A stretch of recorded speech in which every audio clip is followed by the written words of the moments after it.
Muy bien, es la 1:31, así que vamos a iniciar. Buenas tardes, servidora Sara Rubin.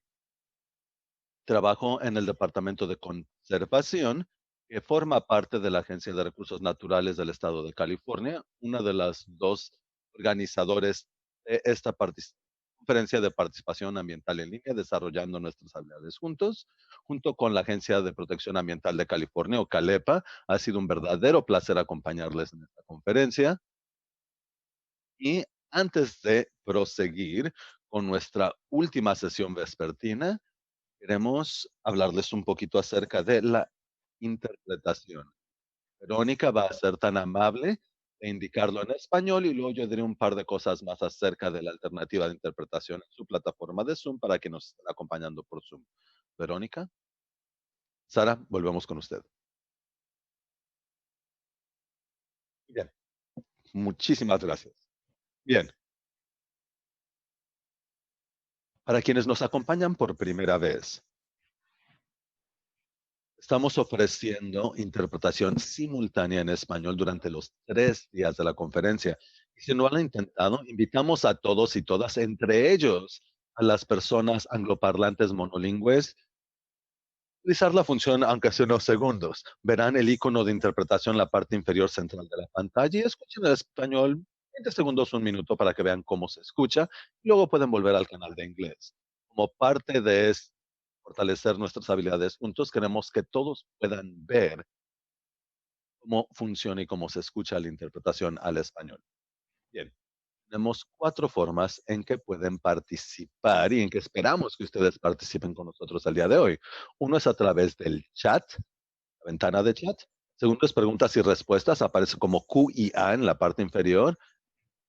Cero, encuesta. Y por último, y esto es sobre todo de importancia para que nos acompañan en el webcast en la página de Calepa, tenemos un correo electrónico exclusivo para esta conferencia que se llama engagewithus2020@gmail.com. Ahí podrás hacernos llegar sus preguntas o comentarios de esta sesión vespertina. Como ven, es muy sensible el botón de avanzar. Bien, si no recibieron el paquete de materiales, les invitamos a descargarlo ahora. En la ventana de chat aparece el vínculo para descargarlo, ya aparecen las biografías de los ponentes y toda la información pertinente a las sesiones de esta tarde. Esta es nuestra última sesión de los 3 días, así que queríamos dedicar un par de minutos a agradecer a todos y todas las personas quienes han aportado a esta conferencia, 17 dependencias y 2 organismos de la sociedad civil. Así que felicitaciones en particular a Rita Ferguson y Natalie Hernández de Climate Resolve. Muchas gracias por su voluntariado. Y debo dar un particular agradecimiento a Amy Schwanhauser, que es la pasante de Deldi Reyes. Ojalá, Deldi, nos puedas decir algo más acerca de ella. Para quienes ya han visto que todos los materiales están en el portal en Internet, todo lo que vieron en las presentaciones de PowerPoint de los 3 días se subieron de antemano antes de que iniciara la conferencia y fue gracias a ella. Trabajó muy arduamente en ello. Deldi, ¿algo que quieras agregar brevemente?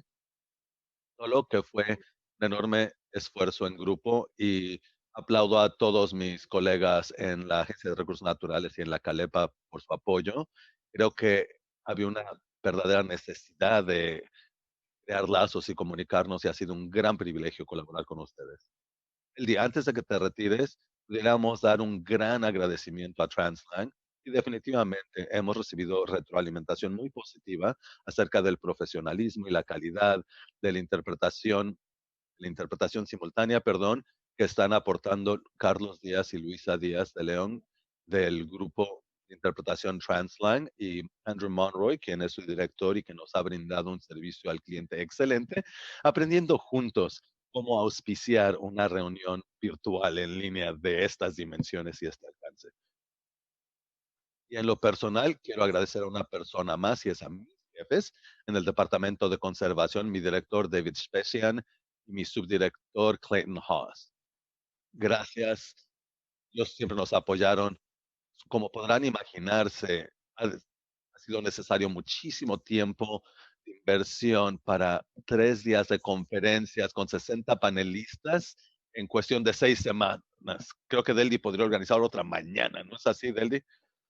Sí, ¿por qué no esperamos un poquito? Pero ha estado increíble y valió la pena. Muy bien, no quiero darle tiempo al fabuloso panel que tenemos. Voy a repasar rapidito la orden del día. Vamos a pasar al tema de capacitación para una participación equitativa. El tema de hoy es cómo prepasar el terreno para el futuro de esta participación equitativa. Luego a las 2:30, que sigue en California en materia de acceso lingüístico y equidad.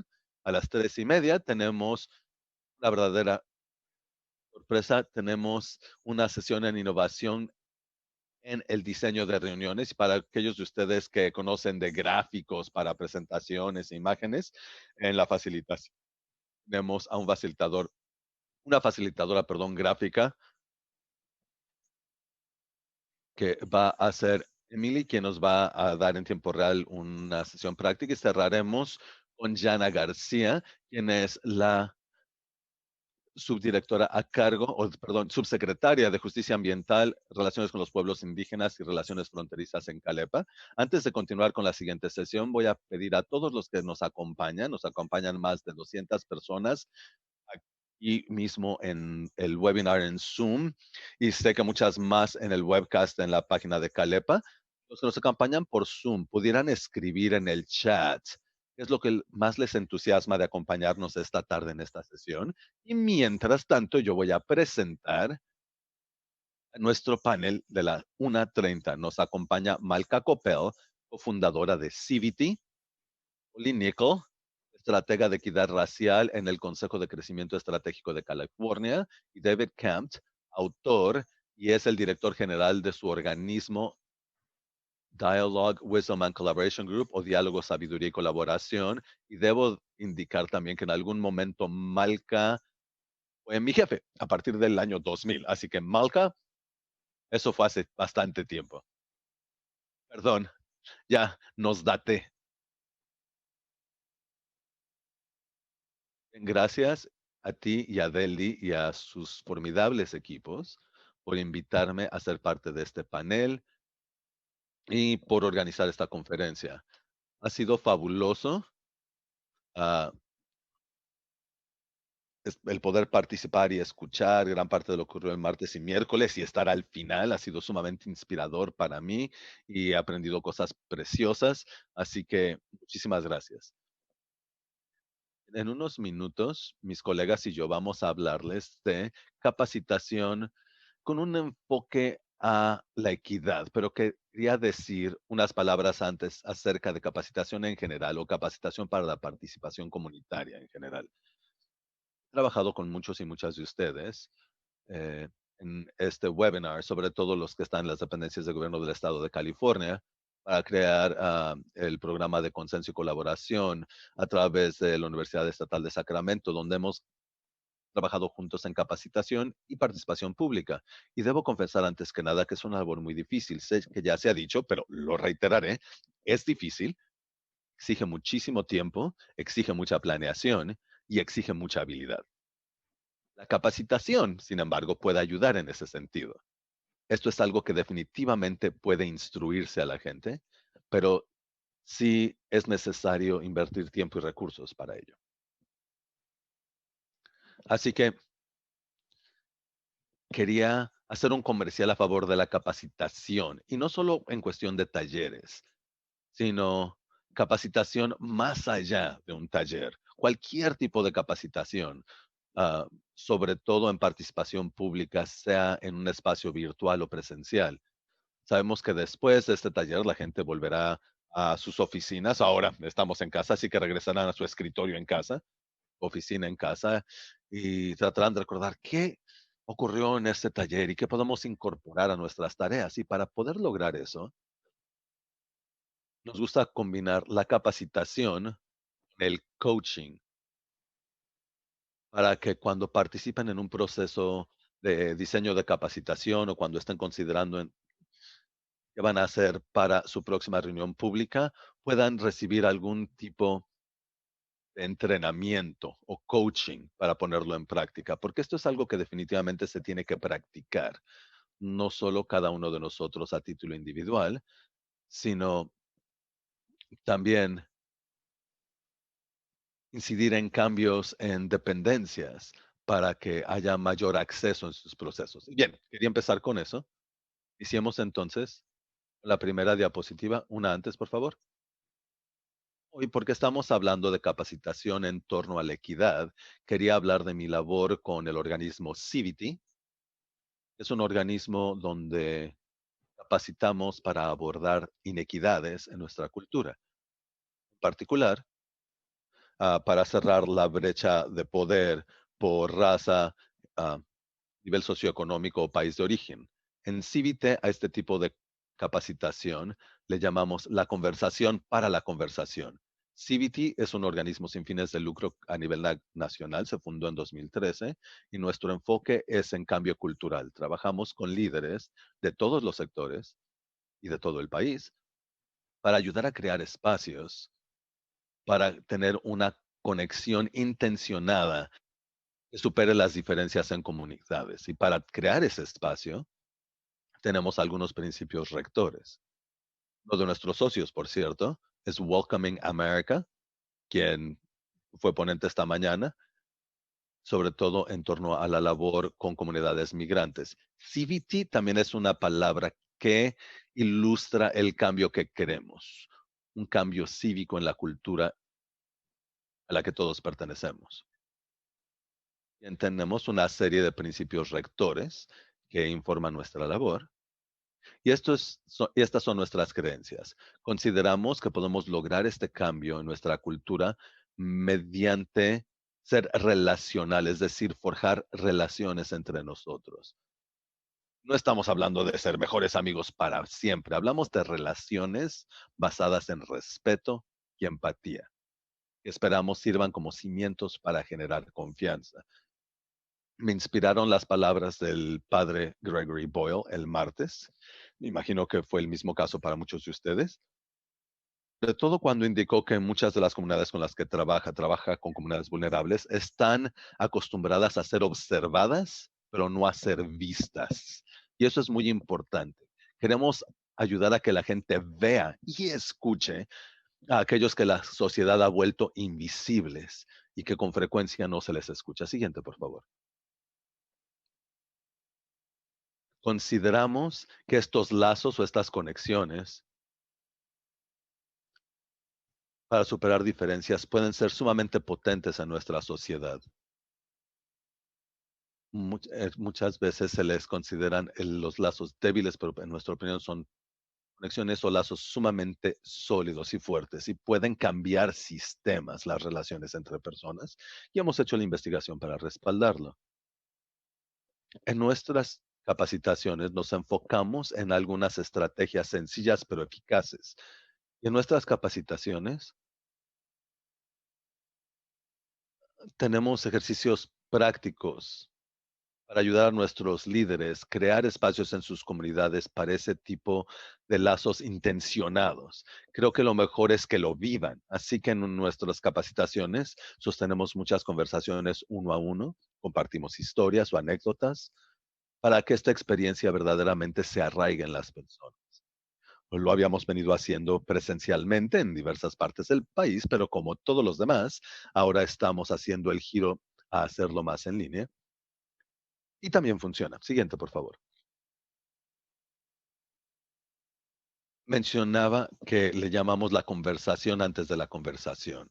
Antes de poder conversar sobre problemáticas juntos, como indicaba Julia Jordan el día de ayer, primero tenemos que ver al ser humano en todos los demás y crear y traer ese lazo interpersonal a la labor.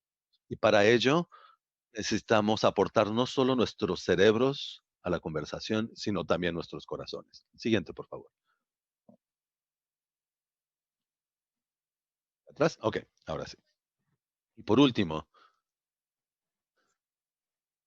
las diferencias en nuestra sociedad son importantes. Consideramos fuertemente que no debemos brincarnos esas diferencias. Hay que ver las diferencias. Cada persona es distinta a la otra persona. Y esas diferencias también son parte importante de nuestra identidad. Así que nuestras capacitaciones también se centran a poner sobre la mesa esas diferencias para dialogarlas. Así que en resumen, capacitación se trata de más que aprender información, debe incorporarse a la práctica, no a la práctica solo en lo individual, sino también en una dependencia o en un organismo. Y además de todas las herramientas y estrategias de las que hemos aprendido y estructuras para participación cívica pública, se trata también muchísimo de forjar relaciones. Hasta ahí lo dejo por ahora y te doy el uso de la voz. Gracias, Malca. Oli Níquel. Soy una de las directoras de nuestro organismo. Soy una de las estrategas del Instituto de Salud Pública y trabajo con el Consejo de Crecimiento en el Departamento de Salud Pública para implementar nuestra colaboración. No soy profesional o experta en colaboración, pero siento que sí soy una experta en relaciones, una experta en ser vulnerable y genuina y en forjar relaciones que superen diferencias, a pesar de diferencias. Y no sería franco en ese sentido, sería una buena aliada si no mencionara que ha sido una semana muy difícil para mí, ah, incluyendo hoy para participar, pero tenía el compromiso de estar aquí, así que estoy entrando a esta zona de incomodidad y de verdad, y debo confesar que estoy de la mano de la gente negra y que estoy aquí para apoyarles en su enojo, en su valor, en su lucha y como una persona, mujer filipina, con tez de color.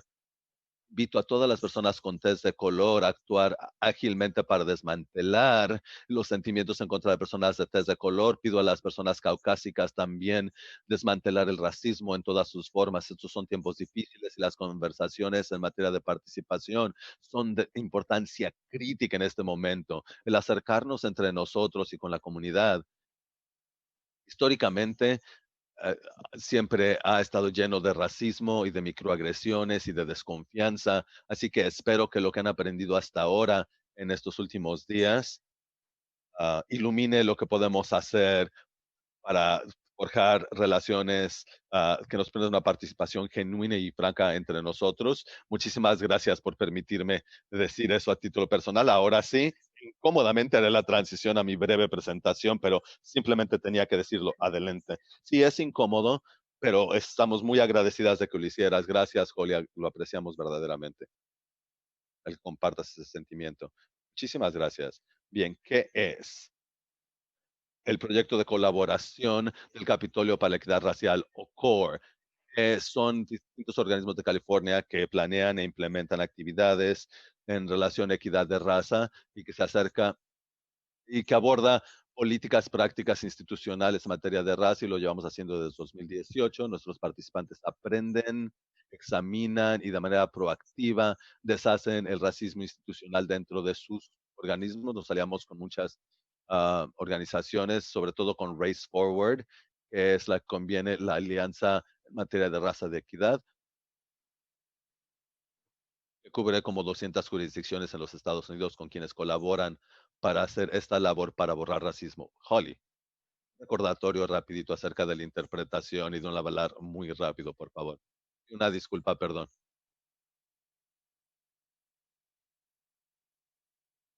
Algo más que puedo decir de CORE es que implementa un compromiso por parte del equipo de trabajo en materia de políticas reunido por nuestros colegas en el Consejo de Crecimiento Estratégico de California y el Departamento de Salud Pública de California para fortalecer la capacidad del gobierno estatal para avanzar la equidad de salud y de raza. Así que además de esta comunidad de práctica y el movimiento que estamos forjando, ofrecemos dos componentes de fortalecimiento de capacidades. Uno es un programa de capacitación para dependencias estatales y el otro es un equipo personal que brinda apoyo y adiestramiento y asistencia técnica en apoyo a las dependencias que colaboran con CORE. Así que voy a hablar básicamente de la participación de pares y de clientes, porque las dependencias son ah, son básicamente nuestros clientes porque pagan por este servicio de apoyo y de capacitación. Mm, Y aunque no Trabajo mucho con el público en general. Lo que voy a mencionar aplica a tanto a personas como a instituciones. Tenemos a 19 entidades federativas representadas en nuestra colaboración.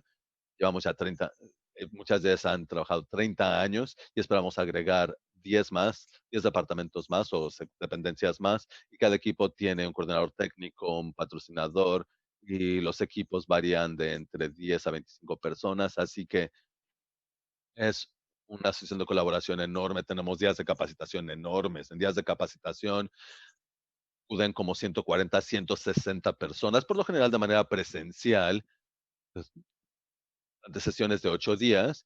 Y en cada cohorte tenemos 8 sesiones por temporada. Además, tenemos reuniones presenciales para coordinadores y líderes de equipo y sesiones para ejecutivos también. Sí que el principal entregable del cohorte durante el primer año es generar un plan de acción en materia de equidad de raza, y el plan de acción en materia de equidad de raza cubre tres vertientes principales de trabajo. La primera es normalización. Se trata de hablar y crear una cultura dentro de las dependencias gubernamentales que permita un diálogo abierto de raza y racismo, y con una meta de abordarlo. Segundo es organización, es decir, cómo debemos sumarnos dentro de nuestras direcciones y dependencias, cómo nos estructuramos para abordar el racismo y qué herramientas y datos debemos utilizar para avanzar en materia de la equidad de raza. Y la tercera vertiente, básicamente concretizar estrategias e implementarlas con rendición de cuentas basada en resultados.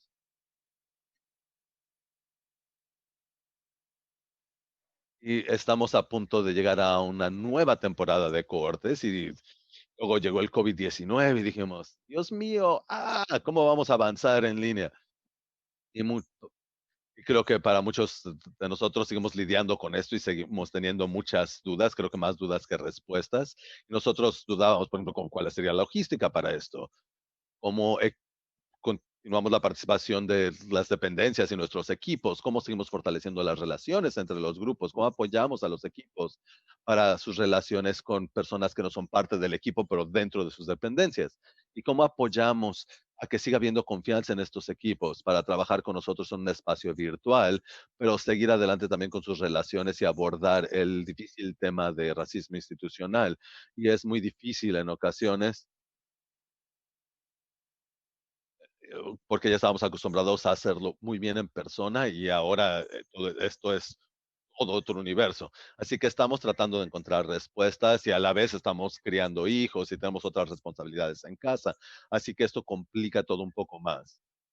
Y algunas cosas que he tratado de aprender, lo que aprendí en el trayecto, es que una, todavía no sabemos exactamente cómo seguiremos avanzando, pero estos son los consejos que les puedo compartir de lo que aprendí. La gente necesita capacitación de cómo participar tanto en el espacio presencial como en el virtual. En persona presencial, por lo general, no se te capacita a menos que seas un profesional en participación. Y es por eso que es tan importante iniciativas como esta, de esta conferencia, y lo que hace Malky, lo que hace David, es súper importante, el forjar esas relaciones a través de las diferencias. Y esta es una habilidad que hay que aprender, no es algo innato. Y esto se exacerba aún más en el espacio virtual, así que estoy muy agradecida de que hayan organizado esto, de que nos estén tratando de dar una probadita de qué significa hacer algo en un espacio virtual. Me parece muy importante. Tanto de lo que significa la participación, o tanto de lo que es la participación presencial, es igual el espacio virtual. Participación es escuchar, utilizar técnicas de aprendizaje de adultos y de intercambio para guiar conversaciones, para lograr algo útil tanto para el participante como para el anfitrión y para el facilitador, ¿no? Así que reflexionar respecto de qué quieres lograr y de buscar formas de lograrlo en el espacio virtual es lo que tienes que tener en cuenta y definir claramente. En nuestros cursos, por ejemplo, lo que hacemos por lo general es que tenemos presentaciones en un momento, pero luego nos subdividimos en grupos más pequeños. ¿Y eso cómo lo vamos a lograr en línea, por ejemplo? Es parte muy importante, es eje rector de lo que hacemos, esa polinización cruzada de aprendizaje y de conocimiento entre distintos organismos y dependencias. Así que tuvimos que trabajar muy duro en aprender este nuevo mecanismo con el que estamos trabajando para poder hacerlo. Estamos tratando de identificar cómo tener sesiones más pequeñas en su grupo en Zoom y estamos tratando también de aprovechar los foros de Google para poder trabajar en subgrupos más pequeños. Utilizar las herramientas de encuesta o cuestionarios, cómo se hacen, cómo funcionan, qué tipo de respuestas nos pueden otorgar, serían útiles o no. Y sería sumamente útil para mucha gente, creo, si están pasando de reuniones presenciales a virtuales, acercarse con un profesional de participación virtual o en línea. Requiere más tiempo y un poquito de recursos, pero vale la pena a largo plazo. Rinde resultados y les ayuda a ser más eficientes y lograr los objetivos que se habían planteado. La calidad sigue siendo importante en línea y no conviertan su día de 8 horas o lo que sea, su sesión de capacitación, una sesión de solo 2 horas y digan, ok, fabuloso, la hicimos, ya. Tiene que ser fiel a lo que están tratando de lograr y hay que prestar atención a los mecanismos en línea que tienen a su disposición para lograrlo. Obviamente, de nuevo, nunca puedes estar sobre preparado. No puedes controlar la tecnología. Ocurrirán cosas, siempre hay que tener un respaldo o por lo menos siéntete cómodo con que salgan algunas cosas mal y reprogramas la reunión. A veces pasa y bueno, no puedes hacer solo capacitaciones como estas. Por ejemplo, en el caso de este seminario, tienes a todo un equipo tras bambalinas en materia técnica, de tecnología, de coordinación, y hay que asignar los papeles para estas personas que están tras bambalinas. Eso también es súper importante. Y Leslie, en esta diapositiva, las relaciones sí son lo más importante, son esenciales para la labor antirracismo y el contacto ajeno al espacio empresarial es sumamente importante, por ejemplo, para mí, para forjar esas relaciones. Así que hablaré un poquito más de eso en la siguiente diapositiva. Bien. Para ser bueno en cualquier cosa, tienes que ser bueno en sus elementos básicos. Cuando los bebés, antes de poder correr, primero tienen que aprender a tener equilibrio de esa cabeza más grande cuando se ponen de pie y que tanto pueden caminar para que un basquetbolista pueda tirar bien, tienen que entender la mecánica fundamental que utilizan las siglas BEEF, equilibrio, codos y follow through o seguimiento. Sí, yo jugué basquetbol. Así que hay cosas básicas que cuando las cosas se ponen difíciles, tienes que volver a repasarlas para cerciorarte, perdón, de lograr lo que quieres. Y esa es una participación respetuosa, amable. Es igual que para ser bueno para cualquier otra cosa. Y para ser bueno en relaciones, esta es la ecuación que yo uso. Estas son las habilidades básicas. Contar con conocimientos especializados. Necesitas conocer tu tema. Necesitas que la gente sepa que tú sabes el del tema. Y de ahí se genera credibilidad y de ahí confianza. Te confían porque saben que sabes de la información.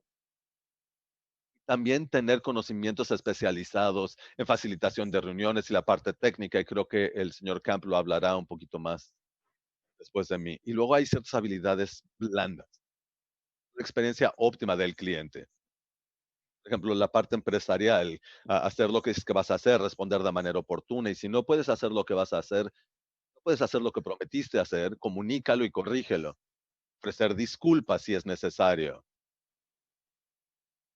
Para tener un buen producto necesitas que la gente te diga qué necesitan, qué funciones, qué beneficios. Todo eso tiene que surgir de una conversación. Y necesitas confiar en tu comunidad, en tu público, en tu cliente, lo que sea. Consciente de que ellos también son expertos en qué necesitan ellos. Si hay que pedirles esa retroalimentación esencial y si no se está haciendo bien, hay que corregirlo. Y en cuanto a la creación de relaciones no empresariales o no comerciales, eso me ha funcionado mucho a mí para tener un lazo personal con la gente. Les envío un mensaje de texto si tengo su celular o les envío un correo electrónico preguntándoles, ¿cómo están? Y no digo nada de nuestra relación empresarial, porque no se trata de esa relación empresarial o comercial, sino de ese lazo. ser un ser humano, llevarlo a este nivel humano y de batallar juntos y tener triunfos juntos, de eso se trata. Así que eso, en resumen, es mi ecuación básica para ello. Y verdaderamente espero que debemos de llevarlo a un ciclo de aprendizaje continuo. Aprender de racismo nunca termina y aprender cómo facilitar conversaciones difíciles y participación pública tampoco termina nunca. Exige práctica verdaderamente, así que espero que se lleven algunos de estos comentarios de lo que se ha dicho en los últimos 3 días y los pongan en práctica. Gracias. Gracias, Holly. Bien, David, tu turno. Bien. Buenos días, buenas tardes, buenas tardes. Qué bueno que nos acompañan otra vez. En fin, soy David Kent y yo participo con un grupo que se llama la Empresa del Diálogo, Dialogue Company, dialoguecompany.com, y estoy aquí primordialmente para hablarles de mi labor en participación pública y cívica. He trabajado en este sector por mucho tiempo y lo voy a hacer, pero lo voy a vincular a lo que está ocurriendo como legislación alrededor de nuestro país.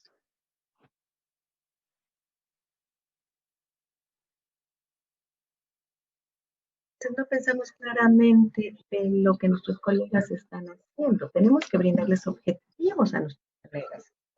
Entonces, les voy a decir de dónde viene todo esto. Hace unos años escribí un libro que aquí les voy a mostrar. Es un libro que se trata de, es un libro que tiene que ver con participación en reuniones públicas. Es un muy buen libro y se trata de utilizar la tecnología, porque utilizar esta tecnología es muy importante. Entonces me di cuenta que hay muchas cosas que podemos utilizar, pero debemos tener un modelo mental en cuanto a qué podemos hacer. Y tenemos que tener una muy buena idea de lo que hacen las reuniones. Y la gente a veces se confunde en cuanto a eso. Entonces, quiero tratar con ustedes la idea de que hay 3 modos de reuniones. Y una reunión puede ser de un tipo o puede combinar 3 diferentes tipos, porque cuando la gente confunde en cuanto a cuál es el tipo de reunión que está llevando a cabo, esto hace que no tengan los resultados que buscan. Entonces, hubo una situación con se considera problemática y tal vez ha habido una protesta y dentro de esta protesta la gente dice, bueno, tenemos que sostener un diálogo, pero tenemos que estar claros en cuanto a lo que el diálogo va a lograr o lo que la reunión va a lograr. Entonces, un tipo de reunión, a ver, regresemos. Ok, estoy buscando al el tipo 1. La reunión de descarga o sesión de descarga. Aquí este se trata de una sesión para confirmar cómo percibe la información la gente a la que se quiere acercar.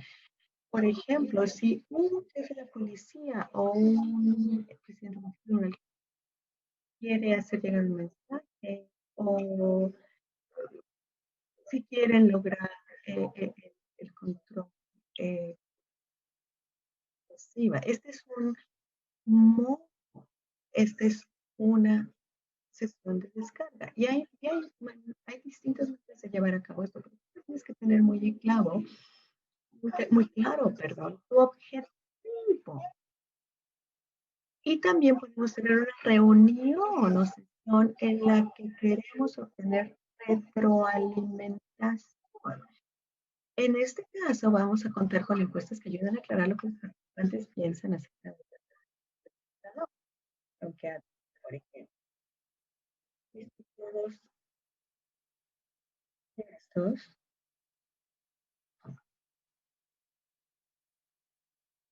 tenemos que obtener información de muchos aspectos uno. Por ejemplo, lo que yo hago muchas veces es que pensamos más bien en la gente a quien le vamos a ceder el uso del micrófono. Entonces, si quieres hacer que la gente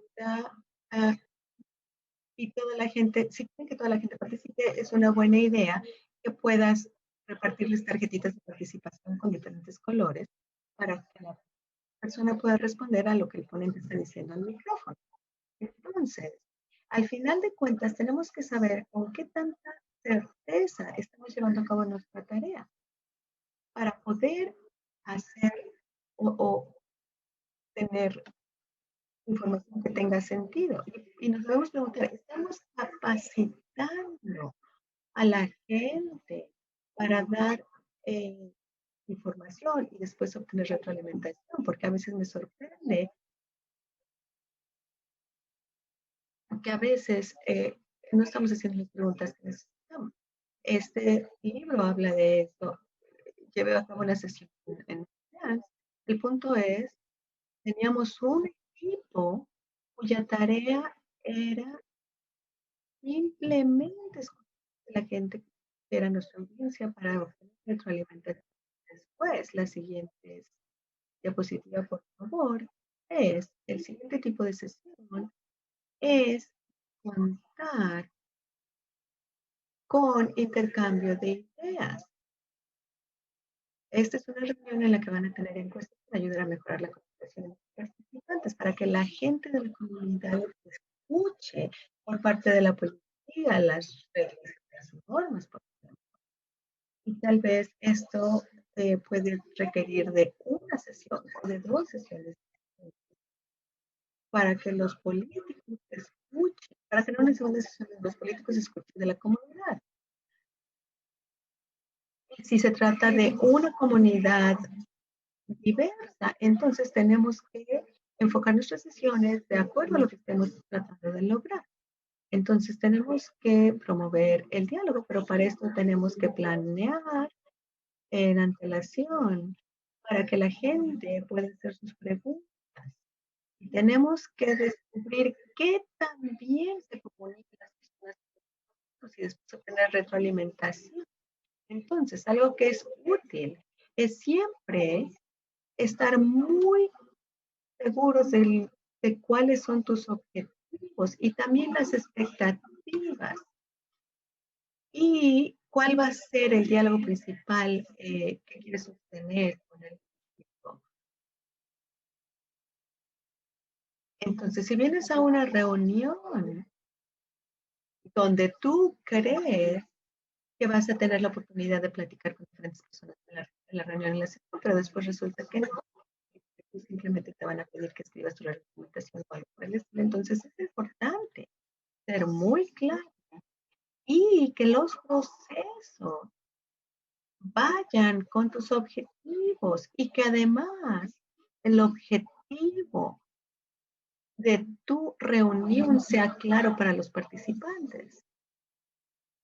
Entonces, eso es lo que quisiera decir. Entonces, en medio de todo lo que está sucediendo en eso, todos nos preguntamos qué puedo hacer y cómo puedo hacerlo.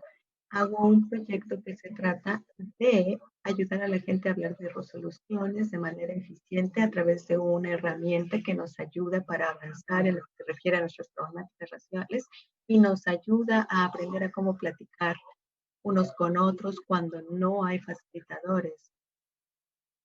Y pueden visitar mi página web, la pueden descargar si gustan.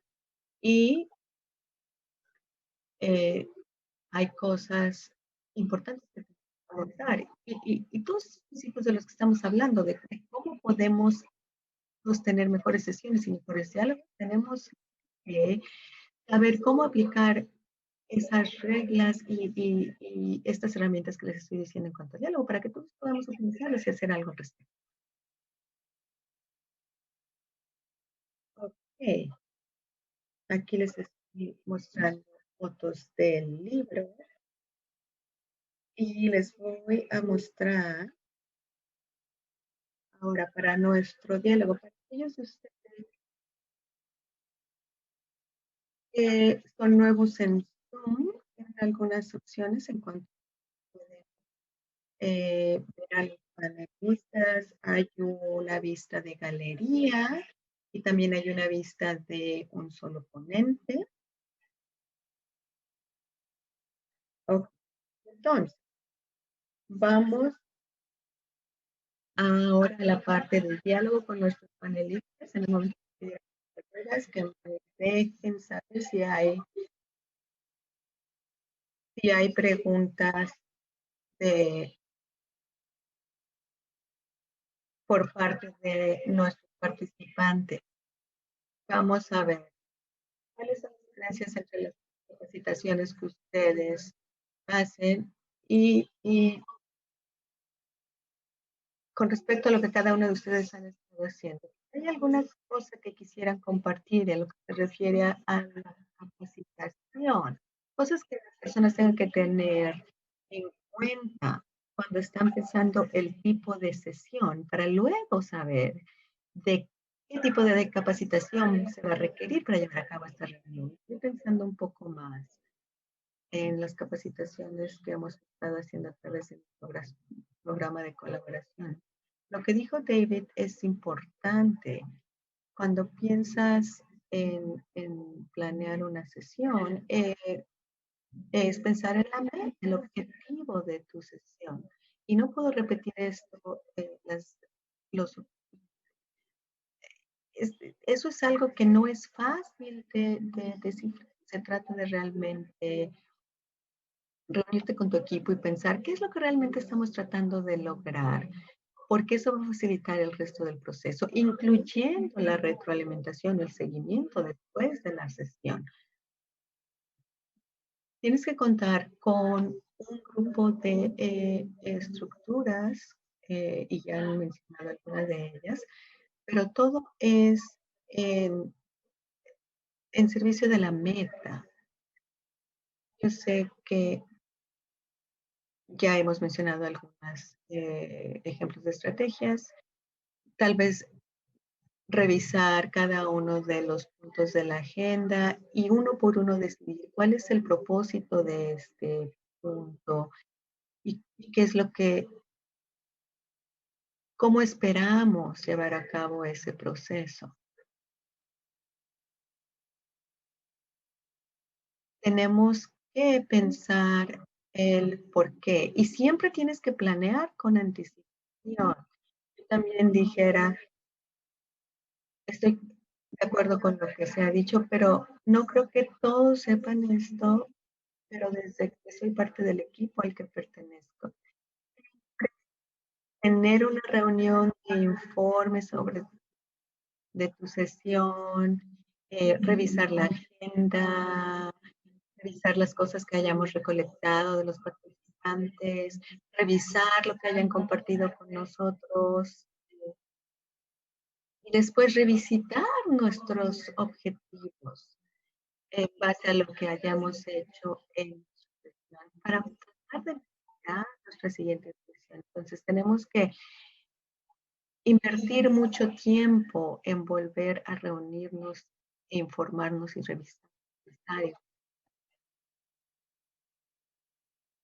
Creo que parte de lo que tenemos que reconocer es que estamos llevando a cabo o estamos bajo esta lucha en lo que se refiere a cómo capacitar a la gente para lograr una mejor participación.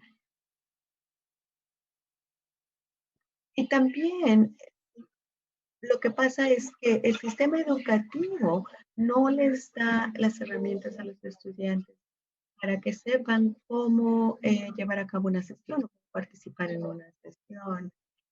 Trabajo social, planeación estatal. La mayoría de estas personas que ya trabajan en este tipo de dependencias no saben cómo organizar una reunión o cómo ir a una reunión.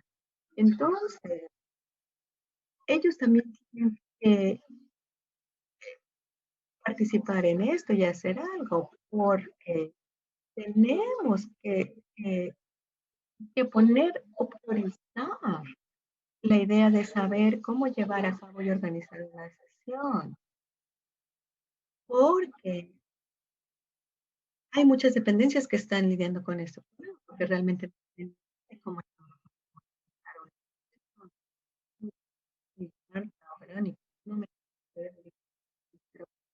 agregar, más gente tiene que ir a la escuela para aprender sobre análisis complejo y obtener esa capacitación. Tienen,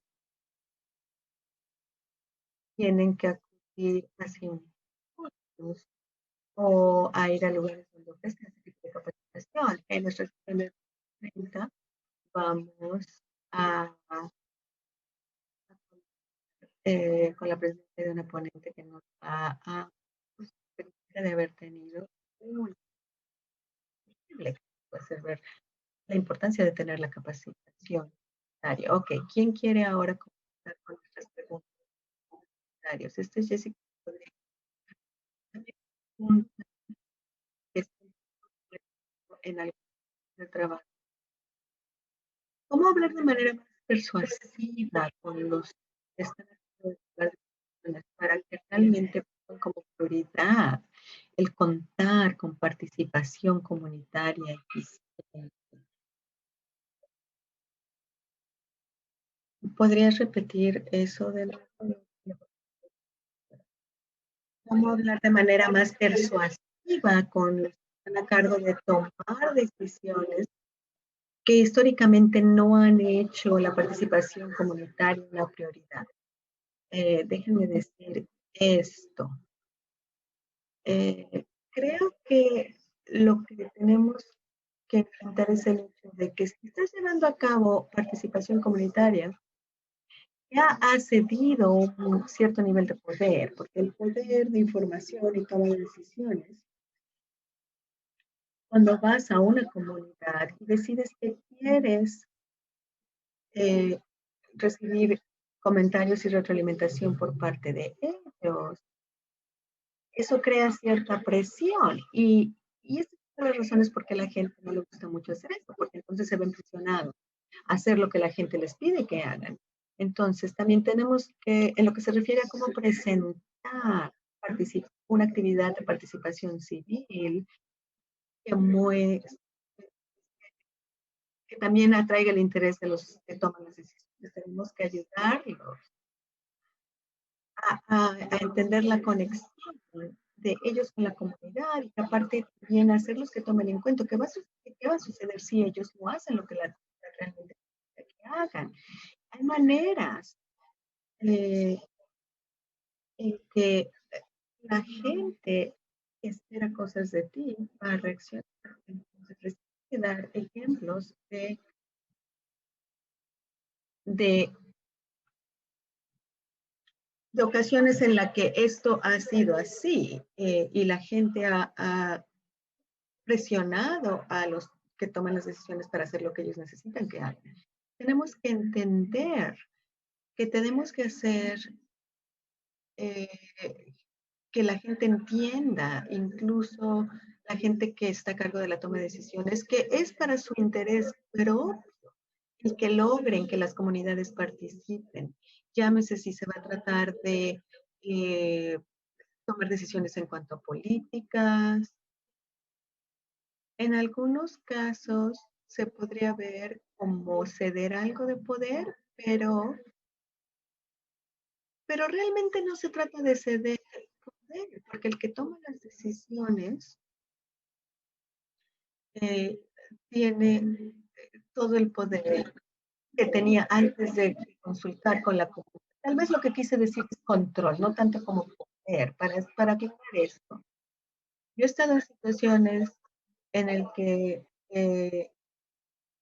alguien importante en la universidad quería hacer algo, quería construir algo en algún, este, pero,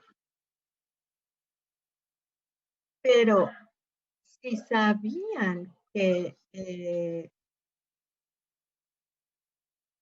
había gente que iba a estar en contra de ellos, si sabían que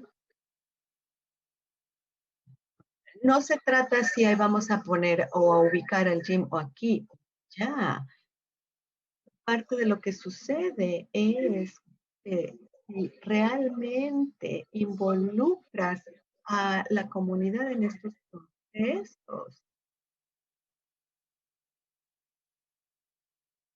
puedes tener mejores resultados, pero hay gente que le teme a esto y tenemos que encontrar la manera de evitar esos temores de la gente que está tratando de tomar decisiones. Entonces, quiero regresar contigo, Holly. Espero que pudiéramos una o dos más preguntas y después les voy a compartir una conversación que tengo para este tema. Entonces, mi recomendación para venderle esta idea a la gente es, normalmente yo trato de decir, no, sabes, hablemos de las ventajas y desventajas. Digamos, para ellos la ruta más segura es no hablar demasiado sobre el tema, pero vamos a ver qué podría suceder si utilizamos esa estrategia o cuál sería el peor escenario. Si yo les digo lo que voy a hacer en vez de escuchar primero lo que ellos dicen, ¿qué puede suceder? Entonces, primero pensemos sobre tus estrategias y cuáles serían los posibles resultados de cada una de ellas. Eh, Me parece una buena idea. Otra pregunta. Entonces, la siguiente pregunta es de Sarah Green. ¿Cuál es el mejor recurso para información y contra facilitación de sesiones y desarrollo de agendas? Y a Holly le gustaría responderla. Sí, claro. Ok. Interaction for Social Change. Interacción para cambio social. Cuenta con muchas opciones en facilitación de recursos para eh, exhortar la comunicación y el diálogo. No sé si en Sacramento soy nueva en Sacramento, estoy aquí por un año más o menos. No sé si exista facilitadores. Tenemos un grupo de facilitadores, un grupo de mujeres facilitadoras, tal vez pudieran reunir, pero les puedo dar nombres de algunas organizaciones que les pueden ayudar. Y esa es una muy buena manera de comenzar, de gente que pueda colaborar con. Algo más que me gustaría mencionar es que la Asociación Internacional de Participación Pública cuenta con 3 capítulos. En California hay 3 capítulos. Hay un Hay un capítulo en Sacramento, en San Francisco y la Bahía, y también hay otro enorme en el sur de California, y puedes encontrar herramientas de ayuda en portales de internet también. Y también hay otro libro del que saqué algunas ideas y también hay capacitaciones de facilitación. Ok, ideas o comentarios de cierre. Algo que quieran agregar antes de despedir. En este momento que nos encontramos en un punto en el que nos encontramos a este punto o voy a lograrlo o definitivamente ya me voy a. Estamos en un punto en que la gente de la comunidad está muy tensa y tiene mucho miedo de lo que va a suceder. Es más importante que nunca que comencemos a crear procesos de participación que incluya a más comunidades. Al final, en todas las sesiones siempre se tiene esta idea de que algunas partes de la sociedad son malas en lo que se refiere a quién está incluido y quién no. Tenemos que diseñar procesos que sean más incluyentes. Y al hacer esto, estamos tratando de resolver el problema de equidad, pero también también estamos de alguna manera resolviendo la problemática de civilidad, porque estamos proporcionando una manera de que todos nos podamos ver unos a otros como compañeros y no como enemigos públicos. Y la mayoría de la gente en el chat está solicitando que sean amables de escribir los libros que sugeriste y ahora estoy interactuando como parte de esta conferencia. Y bueno, ya no hay, alguien me hizo un reconocimiento muy importante.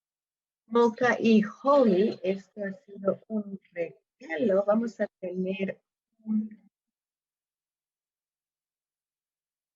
voy a cerrar esto, voy a llevar a cabo una encuesta. He estado llevando a cabo encuestas al final de cada una de estas sesiones para que podamos tener una idea de qué tan útil ha sido para ustedes. Tenemos alrededor de 230 personas. Participación, por favor, abran su pantalla de o su ventana de chat y díganos, por favor, una cosa que hayan encontrado útil en esta sesión. Entonces, eh, voy a comenzar a darle la bienvenida a nuestros siguientes ponentes. Ok, Jesús, tenías una de entender tu micrófono y sale también. Ya, muy bien.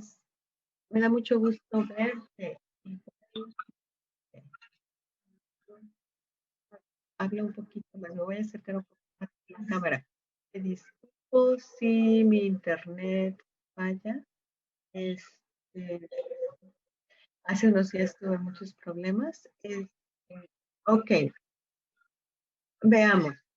Voy a compartir los resultados de que esto aparece enfrente de quien sea que esté hablando, pero lo pueden cerrar. Estoy revisando con todos.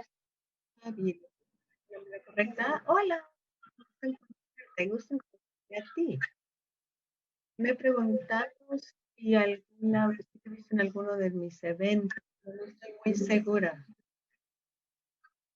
¿Y cómo dices tu apellido? Sarvi Core. Ok, ok, tengo a Sarvi y a Jesús en línea y Ana, ¿dónde estás? ¿Me escuchan? Ok, perfecto. Buenas tardes a todos. Te ves muy vestida para la oficina. Estoy en la oficina.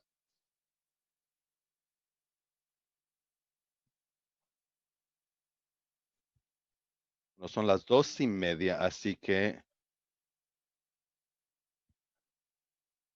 voy a dejar de compartir la encuestas.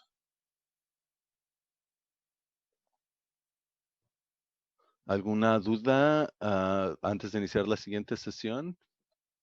Parte de nuestro equipo. Ok, parece que no. Como recordatorio, en caso de que acaben de iniciar, estamos ofreciendo interpretación simultánea al español durante toda la conferencia. Si aún no han visto cómo funciona, les invitamos a hacerlo. Si nos acompañan por el webcast del portal, perdón, de CaliPA, de la EPA de California, nos pueden enviar un correo electrónico en cualquier momento con sus preguntas a nuestros panelistas y ese correo es engagewithus2020@gmail.com. engagewithus2020@gmail.com. Teldi, ¿algo que esté olvidando? Muy bien. Entonces, continuemos.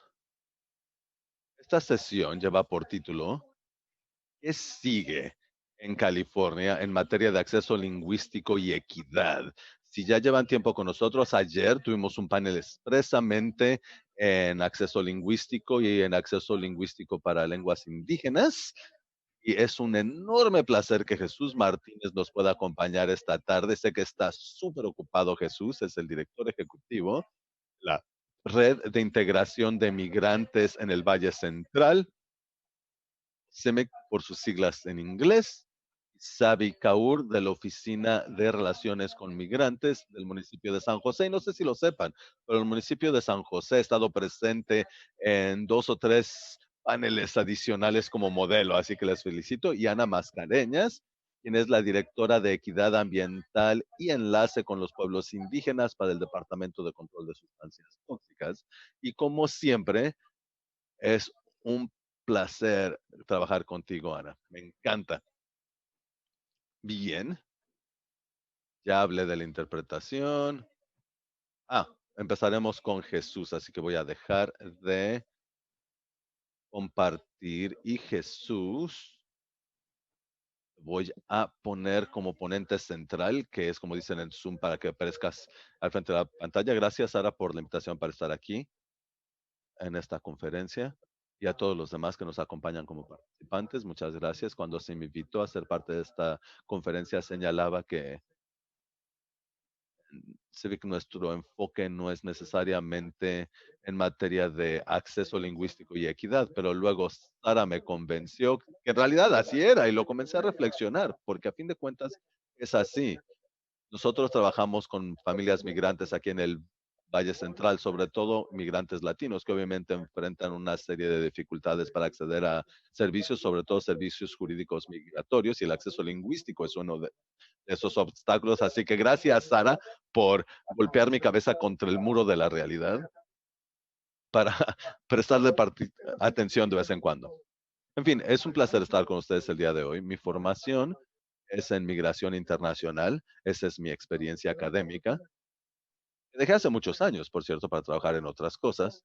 De manera reciente he estado trabajando con este organismo que brinda servicio a familias migrantes, sobre todo a migrantes latinos en el Valle Central, una región que tiene más o menos medio millón de niños en el que tienen al menos a un padre migrante. Además de eso, yo también soy migrante. Llegué a los Estados Unidos por primera vez en el 69 y luego en el 71 y terminé residiendo en Mountain View, y después de vivir en Mountain View durante como 4 años nos mudamos a San José y quería compartir ese- esa información por un par de motivos. Uno, porque cuando pensamos en migración, hay que abordarlo como este fenómeno más amplio que es la migración internacional. Y hay toda una serie de labor académica que es esencial en este momento.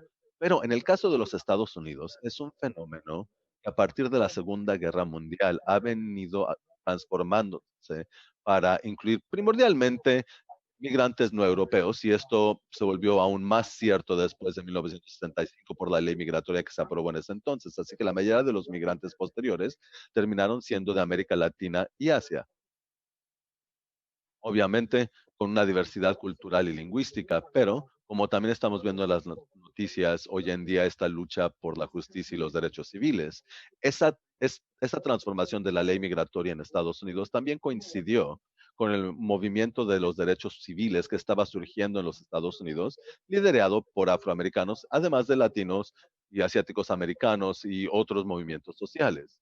Así que nuestra labor con los migrantes coincidió con esa transformación del movimiento de derechos civiles, así que algunas de las leyes federales y estatales en materia lingüística tienen que ver con esa encrucijada entre el movimiento migratorio y el de los derechos civiles. Ahora, migración, para el caso de México en particular, que es el que más conozco, también ha sido un tema que se ha transformado con los años. Históricamente, la migración mexicana inició a principios del siglo XIX como reemplazo de los migrantes chinos. Si lo han investigado, a los chinos se les excluyó de migración a Estados Unidos después de 1882. Entonces fue al principio del siglo XX, perdón, por cuestiones raciales y de discriminación en su contra. Y esa mano de obra extranjera en minería, en agricultura, entonces volteó los ojos hacia México como fuente de mano de obra extranjera. México tenía muy baja densidad poblacional en ese entonces, así que las personas que se fueron a Estados Unidos eran primordialmente de las regiones de México que tenían una densidad mayor, que no era el norte de México, sino la parte centro y sur de México. Y lo que ha pasado con los años es que esos patrones de migración que surgieron hace cientos de años se arraigaron a tal grado que la migración a Estados Unidos creó otro elemento cultural, otra tradición cultural que familias comenzaron a seguir generación tras generación. Y estas tradiciones se reforzaron más por políticas bilaterales y unilaterales. Así que muchos de los que estamos hoy en día en Estados Unidos tuvimos origen en la demanda de mano de obra que exigía Estados Unidos y el reclutamiento activo de trabajadores para venir a trabajar en agricultura, en los ferrocarriles, etcétera. Ahora, ¿por qué es importante el acceso lingüístico a este diálogo? Porque cuando ocurrió ese reclutamiento de mano de obra mexicana para trabajar en agricultura, minería, ferrocarriles, etcétera, no había exigencia de hablar inglés. Cuando llegamos a Estados Unidos, en la mayoría de los lugares a los que íbamos a trabajar, no necesitabas verdaderamente hablar inglés. La gente que hablaba en la que trabajaba en la agricultura, a diferencia de los ingenieros de software en el Valle del Silicio, a diferencia de las enfermeras de las Filipinas que están reclutando hoy en día, para ellos, los mexicanos, no era necesario hablar inglés. Y para aquellos de nosotros que llegamos, como yo, a un lugar como Mountain View, luego a San José, vivíamos en colonias que eran también primordialmente latinas o mexicanas, donde nuestros mexicanos todos hablaban español. Nuestros vecinos, perdón, todos hablaban español. Y nuestros padres que trabajaban en la agricultura o ensamblando productos en el Valle de Silicio a principios de los 70, trataron de aprender inglés en la medida de lo posible, pero no era indispensable. Por ejemplo, no todo migrante tiene la oportunidad de tener acceso a educación para aprender bien inglés. Yo cuando llegué empecé a trabajar en el Valle Central y comenzamos a desarrollar un proyecto respecto al programa DACA. Y una de las exigencias de DACA es tener acceso a programas educativos, entre ellos inglés como idioma extranjero, para hacer escuela para adultos para nivel preparatorio, bachillerato. Hicimos algunos estudios y la mayoría de las escuelas para adultos en el Valle Central no contaban con un sistema de equivalencia de preparatoria en español o clases para aprender inglés como extranjero. Así que la gente, aunque quisiera aprender un segundo idioma, no encontraban alternativas factibles para ellos y que coincidieran con las horas en las que no laboraban. Eso para explicarles la situación en el mundo real que enfrenta a la gente en un lugar como el Valle Central de manera continua. Se les contrata y se les recluta para trabajar en lugares donde el idioma que se habla principalmente no es inglés, pero tienen condiciones de vida también que incluso si quieren aprender inglés, no es fácil. Así que nuestra responsabilidad como representantes de organismos de la sociedad civil y dependencias gubernamentales, reto es abordar este fenómeno que se generó por el fenómeno de globalización que lleva a que se reclute a personas para trabajar en Estados Unidos, que hoy no tienen oportunidad para legalizarse y que ha sido primordialmente una tradición de migración familiar en el caso de mexicanos, pero las oportunidades para tener acceso a aprendizaje del idioma inglés no necesariamente existen. Así que hay que ver este fenómeno no solo como una decisión individual o la capacidad individual, sino entender el contexto y qué oportunidades existen o no, y analizar los sistemas didácticos y qué proporciona la infraestructura local para los migrantes, que en muchos casos es limitada, y eso es lo que explica por qué los migrantes, sobre todo los que tienen bajos niveles de formación académica en sus países de origen, tienen tantas dificultades para aprender y dominar el inglés o aprenderlo por lo menos a un nivel adecuado. Tenemos situaciones de personas como yo, un chico que le tenía que traducir a sus papás a donde fueran, siempre que tenían contacto con alguna dependencia externa, porque incluso si quisieran, no tenían la capacidad de aprender inglés como lo pudimos hacer mis hermanos y yo en la escuela. Sé que solo tenemos algunos minutos, así que lo dejo hasta ahí y con gusto abordo otros temas junto con nuestros colegas posteriormente.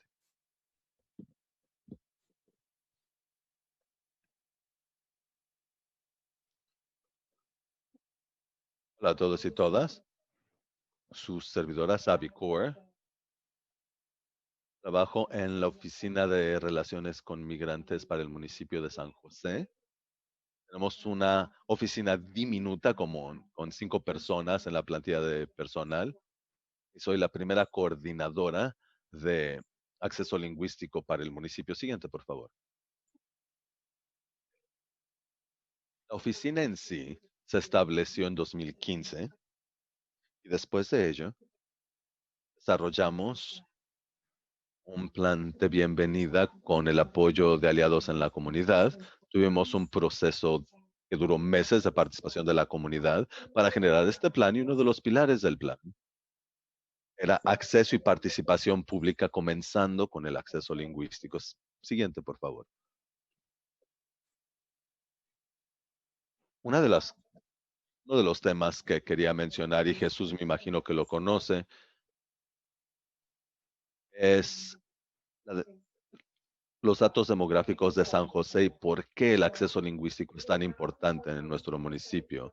Más de la mitad de nuestra población, es decir, 57% de la población, habla un idioma distinto al inglés en su hogar.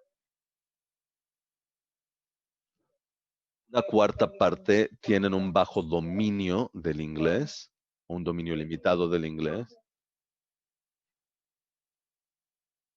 Y obviamente un acceso lingüístico pleno es el primer paso para ser una ciudad que abre sus puertas a todos. Así que en noviembre de 2015 instrumentamos la primera política en materia de acceso lingüístico para facilitar que nuestro personal pudiera apoyar a nuestros residentes quienes no hablaban inglés. Siguiente, por favor.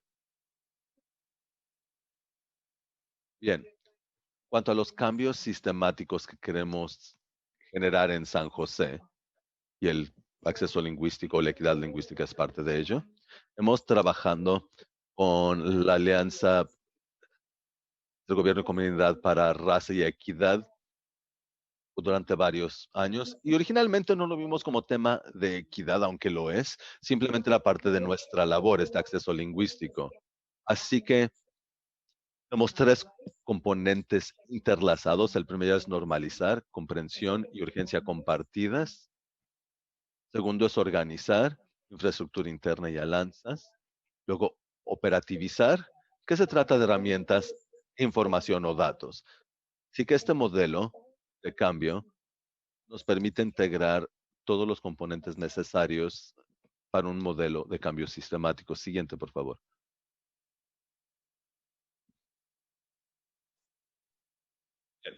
La normalización del acceso lingüístico. Antes que nada, como les había mencionado, creamos un plan y una política de acceso lingüístico en 2015 y comenzamos con capacitación de personal en materia de acceso lingüístico. Capacitamos a más de 1,100 personas en nuestra plantilla de personal. ¿Y qué cubrimos en la capacitación? A todos los puntos básicos del título sexto, como trabajar con un intérprete. Gracias. También revisamos nuestro plan de acceso lingüístico. Les sorprendería saber cuánta gente no sabía que teníamos un plan de acceso lingüístico y podernos poner en los zapatos de esa comunidad de dominio limitado de inglés cuando llegan a nuestra ciudad, con esa carga sobre los hombros porque no pueden hablar inglés y no pueden aprovechar entonces los servicios que ofrece nuestra ciudad. También queríamos contar con más personal bilingüe y multilingüe y que se entendieran entre sí las experiencias del uno y el otro. Tenemos muchas anécdotas muy personales, como mencionaba Jesús. Hay personas que se convierten en intérpretes infantiles de sus papás. Y el personal bilingüe siempre nos habla de esa responsabilidad adicional que tenían de niños. Y para gran parte del personal monolingüe, les permitió entender lo difícil que es interpretar. Son comunidades que ya sufren de inequidades. Hacemos una actividad muy sencilla, es interpretación de inglés a inglés, para que todos puedan entender a todos los demás en el salón y que vean lo difícil que es interpretar incluso en el mismo idioma. y que el personal, simplemente por ser bilingüe, no quiere decir que sean intérpretes o traductores capacitados. Y por lo mismo no podemos anticipar que nada más así puedan hacer la labor de un intérprete o traductor profesional sin capacitación adicional. Y también les comunicamos los recursos disponibles. Tenemos una caja de herramientas, tenemos un mapa lingüístico, etcétera. Sí, gracias. Siguiente.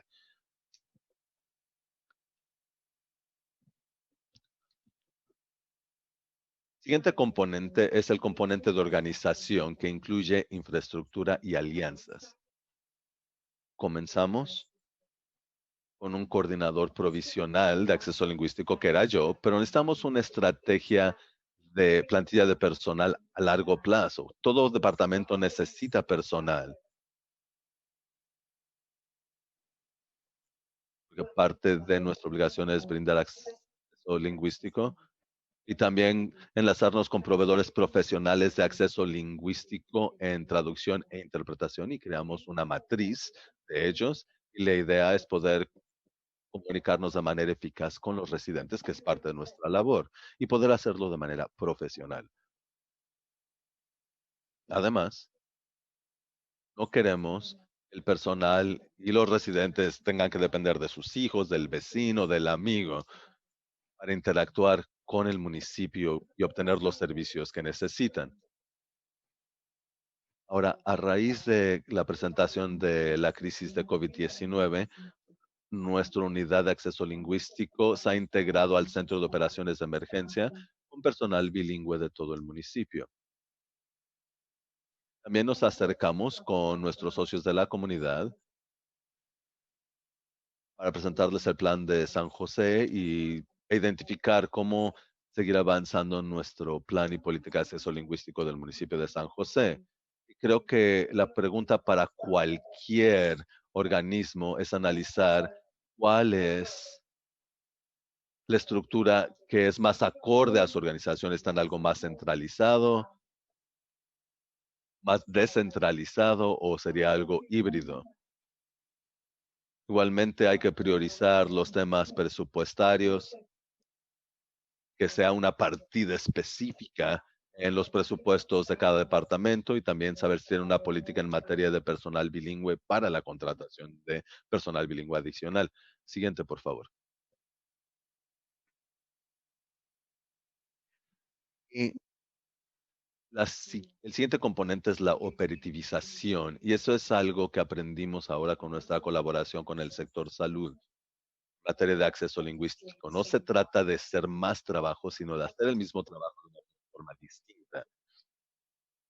Nuestra labor es comunicarnos eficazmente y los datos nos indican que debemos agregar otros idiomas a nuestras comunicaciones para poder comunicarnos de manera eficaz con nuestros residentes. Y esto es algo que estamos descubriendo sobre todo ante esta emergencia, esta contingencia. Existen ciertas herramientas disponibles. Por ejemplo, una matriz para acceso lingüístico. Tenemos mapas lingüísticos que utilizamos para difusión social. Y como mencionaba, la contratación de traductores e intérpretes profesionales y actualmente trabajamos también con ah, un ente interno que está aquí en el público para hacer recomendaciones respecto de la estructura, operaciones y estructura necesarios para un municipio de las dimensiones de San José. Y el principal reto ha sido cómo integrar el acceso lingüístico a todo lo que hacemos, e integrarlo también para nuestro personal. Así que no habíamos pensado originalmente en el acceso lingüístico como un tema de equidad, pero a fin de cuentas lo es. Muchas gracias. Más gracias a ti. Y perdón por avanzar las diapositivas cuando no era. Lo había mencionado en sesiones anteriores. Mi computadora es sumamente sensible, no estoy acostumbrada. Muchísimas gracias, sumamente útil. Malvash, ellos son, soy fan, Sabji, soy fanática de todo su personal. Muchísimas gracias por invitarnos. Bien, Ana. Hola, buenas tardes a todos y todas. Es un privilegio ser parte de este panel el día de hoy, en particular con el lazo San José. Ahí nací, de hecho. Mis papás se conocieron en la Universidad Estatal de San José a través del movimiento chicano, ahí es donde están mis tíos y mis tías. Así que, vinculando a lo que comentabas, Jesús, mi abuela, de hecho, trabajó en una de las fábricas de ensamble en el Valle del Silicio, después de haberse mudado de el Valle de San Joaquín o tercera generación de trabajadores agrícolas. Así que este es nuestro legado, este sentido de propósito, de justicia social, de dignidad humana para todos y todas. Y eso es en particular lo que estoy sintiendo ahora, como imagino que es el caso de muchos y muchas de ustedes por lo que se está viviendo. He estado reflexionando sobre el tema muchísimo.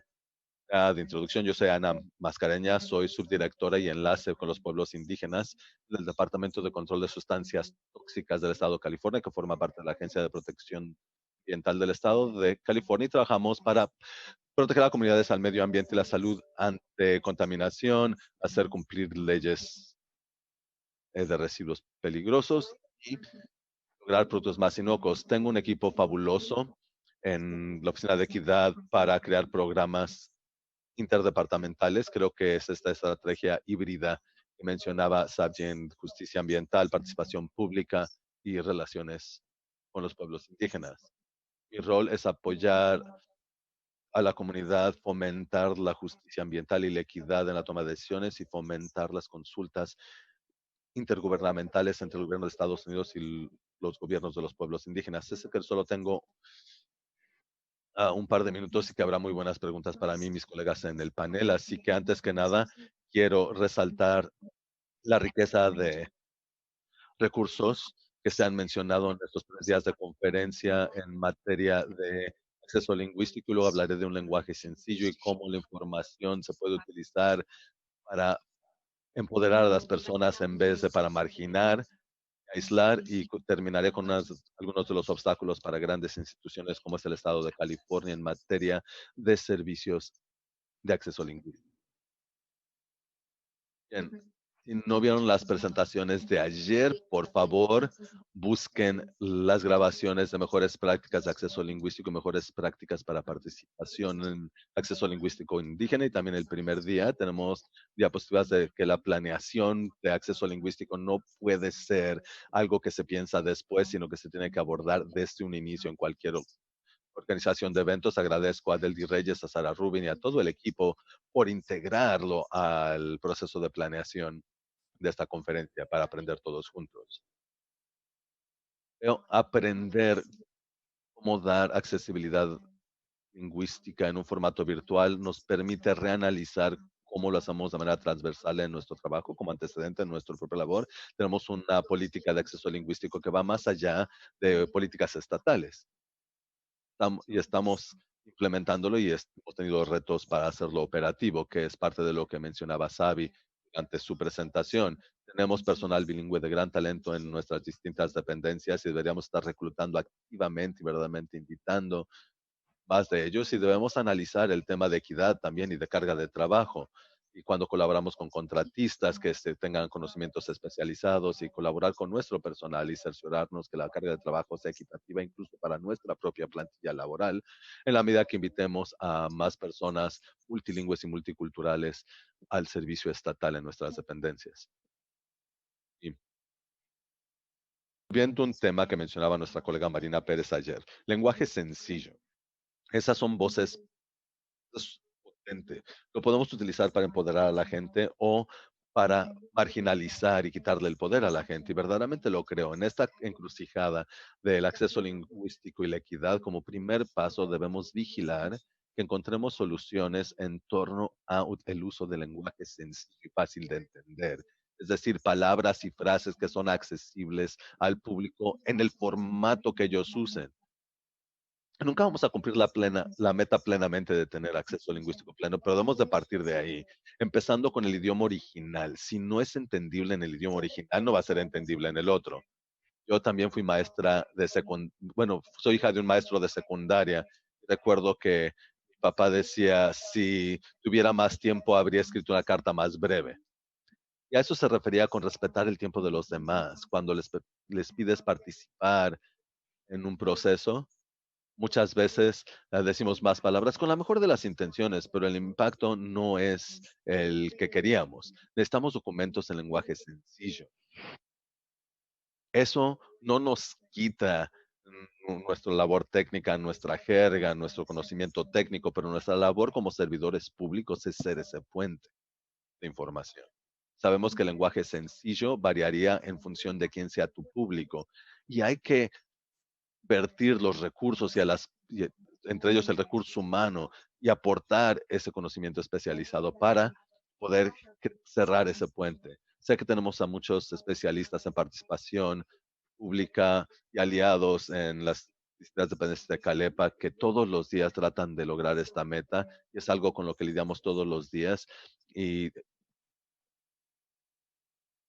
hemos tenido solo algunos éxitos. Y para cerrar mi tercer punto en este panel, el acceso a información, como se mencionaba anteriormente, debe de ser en tu idioma de preferencia.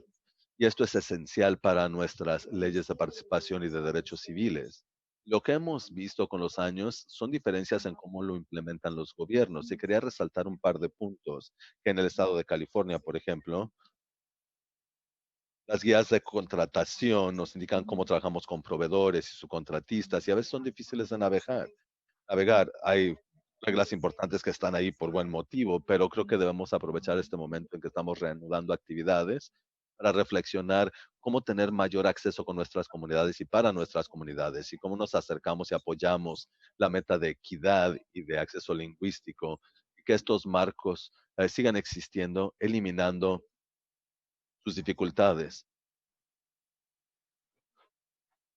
Muchos de nuestros servicios son en base a cuotas y aunque parezca un poquito raro, esto dificulta el poder proporcionar, perdón, acceso lingüístico e ilustra la barrera de equidad. Durante la primera mitad de este año, pero también durante toda la historia, hemos visto política tras política que marginalizan y aíslan a comunidades en sus lugares. Y es importante reconocer, creo, al invitar a personas, crear alianzas centradas en el entendimiento de que estas acciones deben de llevar a resultados más equitativos, más acceso a recursos lingüísticos, más acceso a cambios y modificaciones y ver el resultado de lo que fue tu participación, en lo que invertiste y ver qué estamos haciendo con los recursos con los que contamos para ello. Ese es el tipo de resultados de equidad que creo que forjarán confianza. Hemos logrado avances en el Estado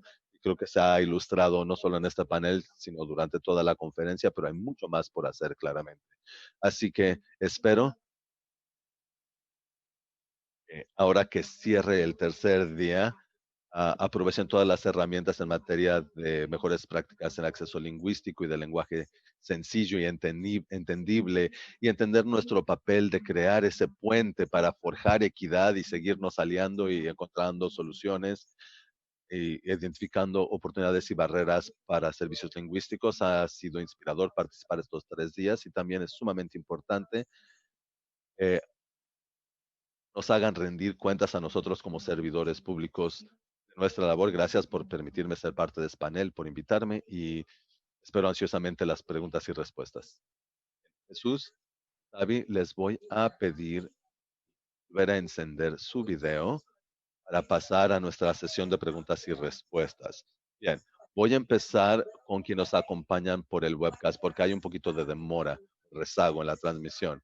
Personas en el webcast, si nos han enviado preguntas, ahora es la oportunidad, envíenlo al correo electrónico engagewithus2020@gmail.com.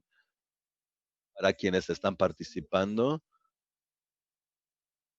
a través de la interpretación en español en Zoom, les invitamos verdaderamente a escribir sus preguntas en la sección que dice QIA. Sus comentarios son tan, si no es que más importantes. Hola. Ok, me voy a poner al centro. Ok, perdón, Emily.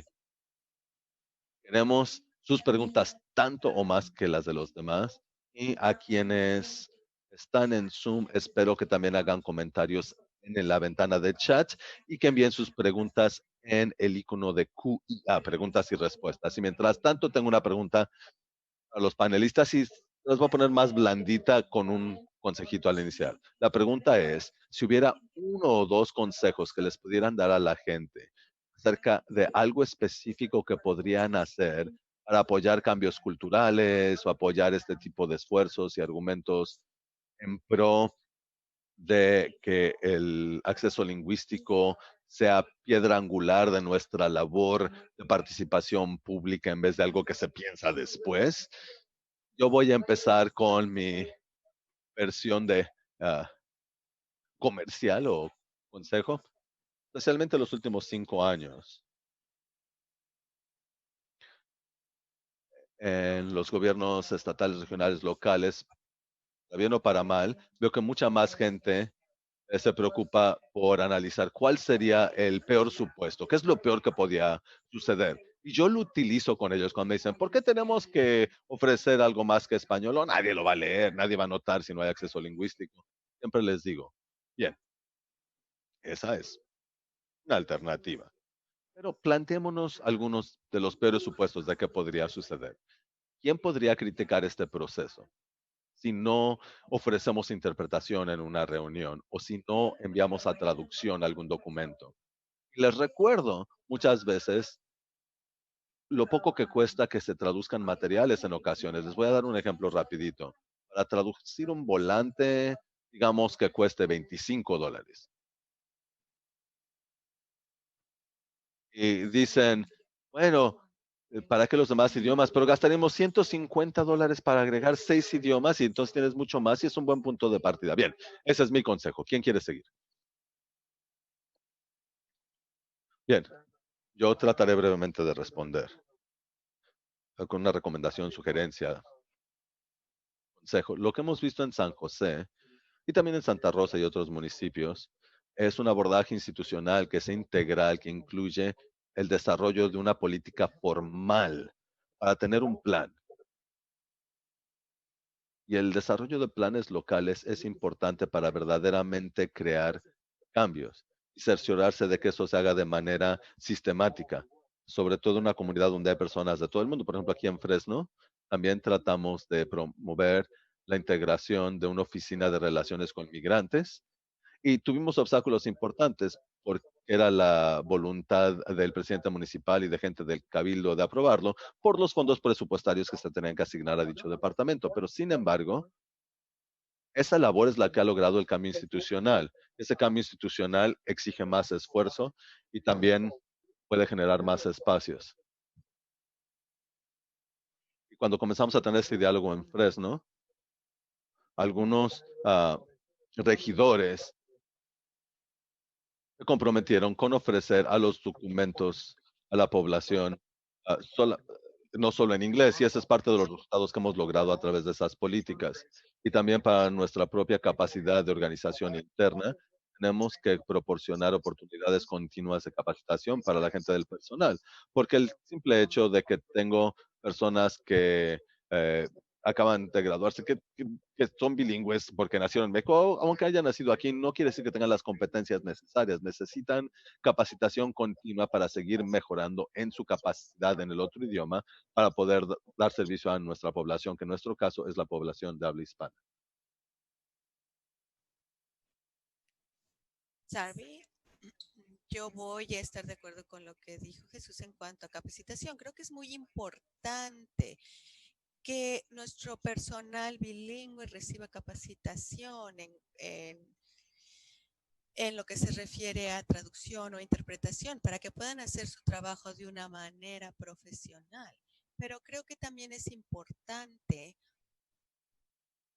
que se amplíe el acceso lingüístico y también convencer a los eh, participantes monolingües de que esto es importante.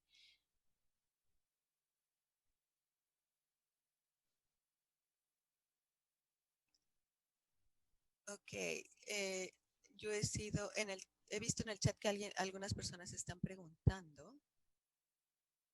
Y perdón, pero se congeló la imagen y no tengo audio.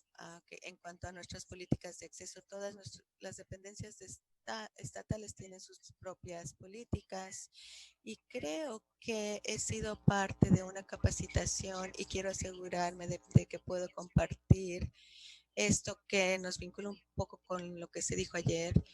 Tenemos que realmente entender, y porque yo vengo de ese lugar en el que sí entiendo que esto es clave y fundamental, la capacitación tiene que ser para ayudar a la gente a entender qué significaría, por ejemplo, si hay un mensaje con respecto a sus empleos, algo en su comunidad, algo que estuviera afectando a tus hijos y que recibieras esta información en un idioma en el que no entiendes o con el que no te sientes cómoda. ¿Cómo te sentirían? Incluir esta parte en cualquier capacitación es algo crítico y es algo con lo que concuerdo con Jesús y con Sargit. Ok, ahora voy a ir con Marta, Amy y Jessica. Cualquier cosa que quieran compartir de nuestra ventana de chat, del correo electrónico o de la parte de preguntas y respuestas. No hay nada en español. Hay una pregunta for the en la ventana de chat. preguntas y respuestas. A question is, does Jesus and Savvy Hay have a una pregunta, particular si source Jesús for a y language Sabi training for tienen staff? un recurso en particular para la capacitación de lingüística de su personal. Sí tenemos un proveedor y puedo enviarles el vínculo. Puedo enviar el vínculo a Sara para que después lo comparta con ustedes.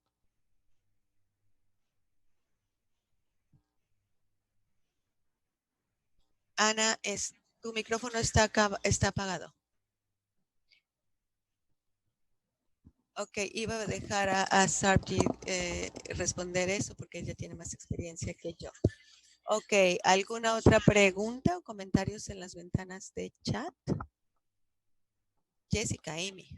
Sí, hay una pregunta de Claudia y está preguntando en estos momentos de dificultad, sobre todo en lo que se refiere al presupuesto. ¿Cómo van a obtener presupuesto para todas estas capacitaciones, incluyendo el acceso lingüístico? Gracias. Yo voy a tomar esta pregunta. Esta ha sido una pregunta que ha surgido durante la mañana y es muy real y es un hecho que tenemos un déficit en el presupuesto, que existe un déficit en el presupuesto. A pesar de que tenemos muchos requisitos a nivel federal, local y estatal para lo que se refiere a acceso lingüístico, tenemos que enfocar nuestras decisiones y nuestro presupuesto muy claras en cuanto a hacia dónde queremos avanzar. Y en foros como estos, tenemos que asegurarnos que como parte de cualquier proceso de planeación, tenemos que presupuestar tomando en cuenta todas las prioridades. Tenemos que asegurarnos de que los tengamos muy claros y tenemos que mantener nuestros principios y nuestros valores. Quisiera agregar un comentario que está relacionado. En los últimos días he estado recibiendo algunas preguntas de algunas personas que pueden proveer fondos que tiene que ver con COVID-19. Hasta donde yo sé, el financiamiento que se ha creado por parte del Estado de California para esto se ha llevado a través de los departamentos de salud del condado, y la información que he estado recibiendo por parte de estas financiadoras es que a nivel condado, por lo menos aparentemente aquí en el Valle Central, los departamentos de salud del condado han tenido muchos problemas en reclutar a gente que realmente cuenten con la competencia necesaria para ser parte de su equipo de acceso lingüístico. Yo no sé si esto es un problema a lo largo del estado, pero si un programa se está financiando a través de el sector de salud del condado, no se ha llevado a cabo. Lo que yo estoy pensando es que sí, los departamentos de salud del condado están enfrentando este problema. Tienen que comenzar a establecer alianzas con organizaciones sin fines de lucro que sí cuentan con personal que tienen la capacidad y la competencia para llevar a cabo esta labor. Este problema tenemos que afrontarlo creando alianzas con organizaciones sin fines de lucro y tal vez incluso en el sector privado.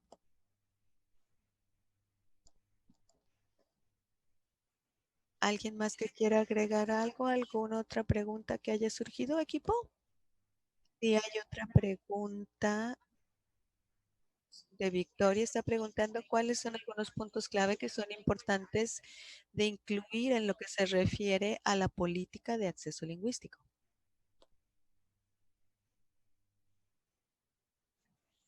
¿Alguien quiere tomar esa pregunta? ¿Hay algo que se me ocurre a mí? Creo que como participante puedes poner algo como participante, incluirlo en la ventana de chat. Uno de nuestros panelistas del día de ayer ha trabajado o colaborado en crear políticas de acceso lingüístico en el Valle de en el condado de San José. Quisiera agregar de manera muy breve que Welcoming America está desarrollando y cuenta con recursos muy valiosos y hemos trabajado con ellos recientemente y hemos trabajado con esos recursos.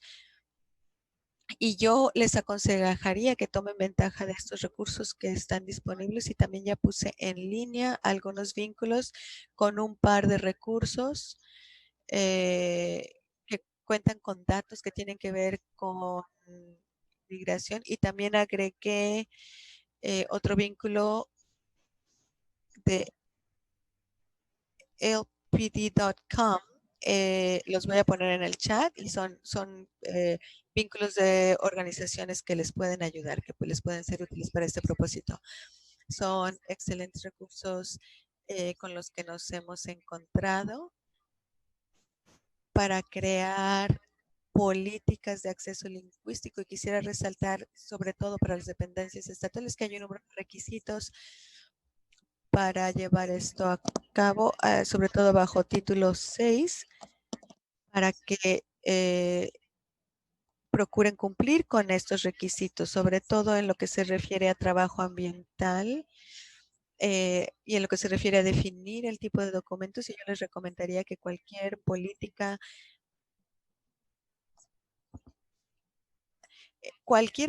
con la que cuenten, por favor, sea muy clara en cuanto a los requisitos que están solicitando para los documentos, porque hay distintas perspectivas en lo que es vital o no lo es.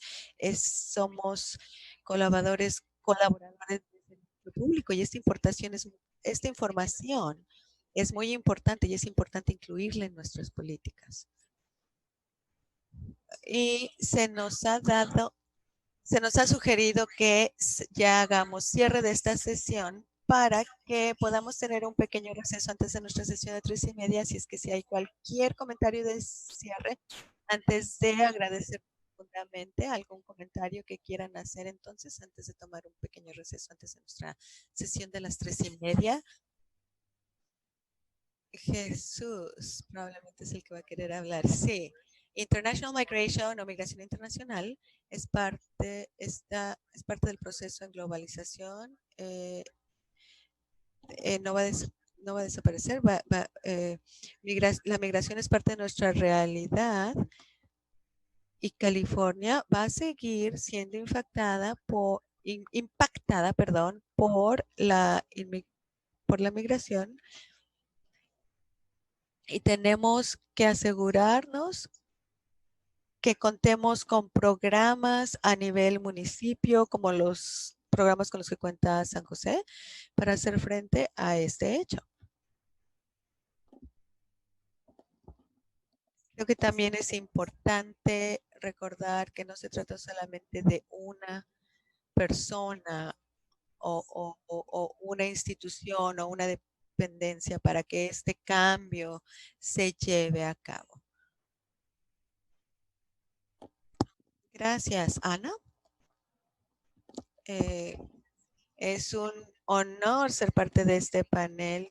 Sabian, muchas gracias. Y Sara, a todo por haber hecho esta conferencia posible y tan enriquecedora y que realmente está llena de propósito para todos.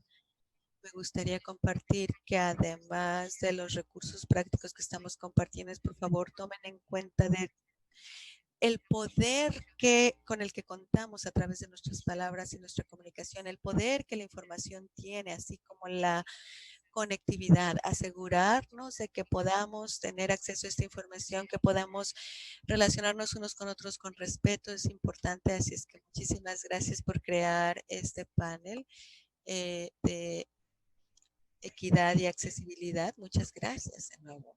Gracias. Y ahora sí voy a poner una diapositiva. Voy a apagar mi micrófono. Vamos a tener un breve receso. Vamos a continuar a las 3:30. Si alguien tiene cualquier pregunta o comentarios, por favor sean tan amables de compartirlos en la ventana de chat, en la ventana de preguntas y respuestas. Muchísimas gracias a todos ustedes y los veo en un momento. Tenemos una sesión súper emocionante a las 3:30.